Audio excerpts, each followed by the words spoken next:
নমস্কার বন্ধুরা, কেমন আছেন? নজরে খবরে চন্দন ইউটিউব চ্যানেলে আবার আপনাদের সঙ্গে চলে এলাম আমি চন্দন। হ্যাঁ, নতুন প্রতিবেদন নিয়ে, এবং এমন একটি প্রতিবেদন রীতিমতো চাঞ্চল্যকর। সেই প্রতিবেদন তার আগে আপনাদেরকে বলেনি যে কেন চাঞ্চল্যকর। কারণ মুখ্যমন্ত্রী মমতা বন্দ্যোপাধ্যায় এই মুহূর্তে উত্তরবঙ্গ সফরে এবং সেখানে প্রশাসনিক বৈঠক করছেন, জরুরি বৈঠক। আর সেই বৈঠকে এমন একটি মন্তব্য করেছেন খোদ মুখ্যমন্ত্রী, রাজ্যের মুখ্যমন্ত্রী মমতা বন্দ্যোপাধ্যায় পুলিশ আধিকারিকদের স্পষ্ট জানিয়েছেন যে একটা জঙ্গিও যেন রাজ্যে না ঢুকতে পারে। কেন বললেন মুখ্যমন্ত্রী এমন কথা? এবং তার এই বক্তব্যের পরে কিন্তু একটা প্রশ্ন স্বাভাবিকভাবেই সামনে চলে এসছে, তাহলে কি রাজ্যের গোয়েন্দাদের কাছে এমন কোনো খোঁজ আছে যে এ রাজ্যেও কোনোভাবে জঙ্গি ঢুকতে পারে? অবশ্য এই বক্তব্যকে আরো বেশি জোরালো করে তুলেছে ঠিক তার আগের রাতের ঘটনা। কি ঘটেছে? কলকাতার আকাশে সাতটি ড্রোন রাতের বেলায় দাপিয়ে বেড়ালো।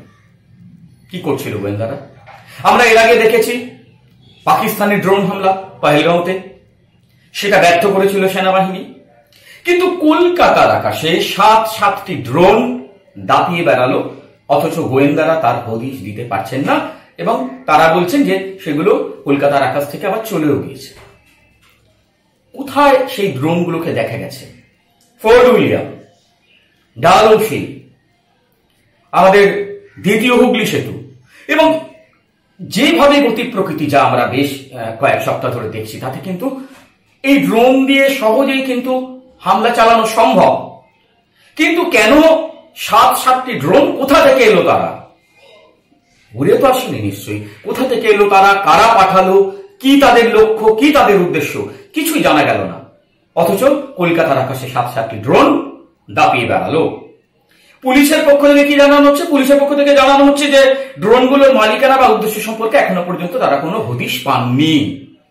অথচ মুখ্যমন্ত্রী বলছেন যাতে কোনো জঙ্গি না রাজ্যে ঢুকতে পারে, এর জন্য পুলিশকে সতর্ক করছেন, পুলিশ আধিকারিকদের বাড়তি দায়িত্ব দিচ্ছেন। খোদ মুখ্যমন্ত্রী তো পুলিশ মন্ত্রী, তাহলে কি নিজের পুলিশের উপর তার আস্থা নেই? কেন নেই? যদি না থাকে কেন নেই? নাকি পুলিশ প্রশাসনের কথা শুনছে না?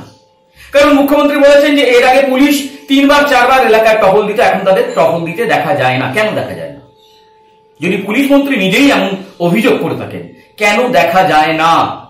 তাহলে প্রশ্ন আসছে, প্রশাসনের নির্দেশ কি তাহলে পুলিশের উপর মহলে গেলেও নিচু তলার কর্মীদের কাছে পৌঁছচ্ছে না?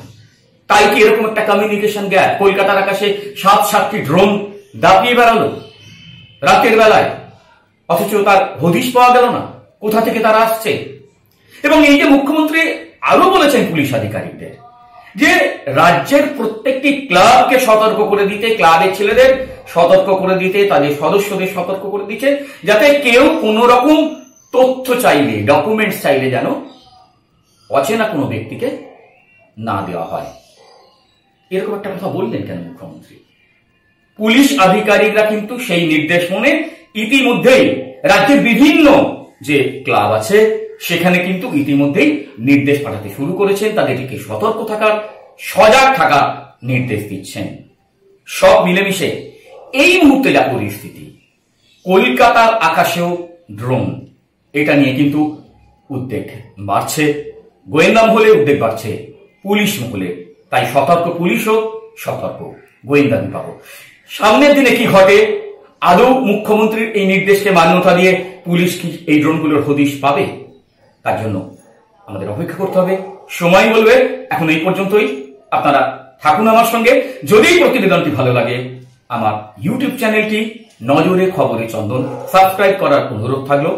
অবশ্যই কমেন্টস করে জানাবেন আপনাদের মতামত কেমন লাগছে, এবং পারলে দয়া করে ভিডিওটি শেয়ার করবেন।